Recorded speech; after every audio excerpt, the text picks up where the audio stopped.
ಕುರ್ಚಿ ಪೊಲೀಸ್ ಠಾಣೆಯ ವ್ಯಾಪ್ತಿಯಲ್ಲಿ ನಡೀತಾ ಇದೆ ಮಟ್ಕಾ ದಂಧೆ. ಕಣ್ಣಿದ್ದು ಕುರುಡರಾದ ಕುರ್ಚಿ ಠಾಣೆಯ ಆರಕ್ಷಕರು.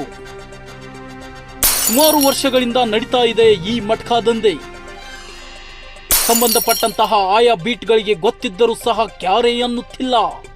ಪೊಲೀಸರಿಗೂ ಹೆದರದೆ ನಡೆಸುತ್ತಿದ್ದಾರಾ ಈ ದಂಧೆಯನ್ನು? ಎಷ್ಟೋ ಕುಟುಂಬಗಳು ಬೀದಿ ಪಾಲಾದರೂ ಇನ್ನೂ ಬ್ರೇಕ್ ಬಿದ್ದಿಲ್ಲ ಈ ದಂಧೆಗೆ. ಕುರ್ಚಿ ಪೊಲೀಸರು ಸುಮ್ಮನಿರುವುದಾದರೂ ಯಾಕೆ? ಎಷ್ಟು ಹೋಗುತ್ತೆ ಪೊಲೀಸ್ ಠಾಣೆಗೆ ಮಂತ್ಲಿ?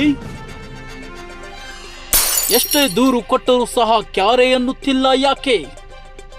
ಸಂಬಂಧಪಟ್ಟಂತಹ ಮೇಲಾಧಿಕಾರಿಗಳೇ ಏನು ಮಾಡ್ತಾ ಇದ್ದೀರಾ?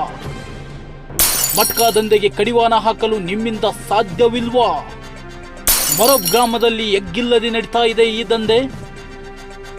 ಹೆಸರಿಗೆ ಮಾತ್ರ ಕೇಸ್, ನಂತರ ದಂಧೆಕೋರರೊಂದಿಗೆ ಸೆಟಲ್ಮೆಂಟ್. ಕೇಸ್ ಆದರೂ ಸಹ ಗಡೀಪಾರಿಲ್ಲ. ವಾವ್, ಕುರ್ಚಿ ಠಾಣೆಯ ಪೊಲೀಸರನ್ನು ಮೆಚ್ಚಲೇಬೇಕಂತ ಸಾರ್ವಜನಿಕರು ಹಿಡಿಶಾಪ ಆಗುತ್ತಿದ್ದಾರೆ. ಇದು ಕುರ್ಚಿ ವ್ಯಾಪ್ತಿಯಲ್ಲಿ ಬರುವಂತಹ ಮೊರಬ ಗ್ರಾಮ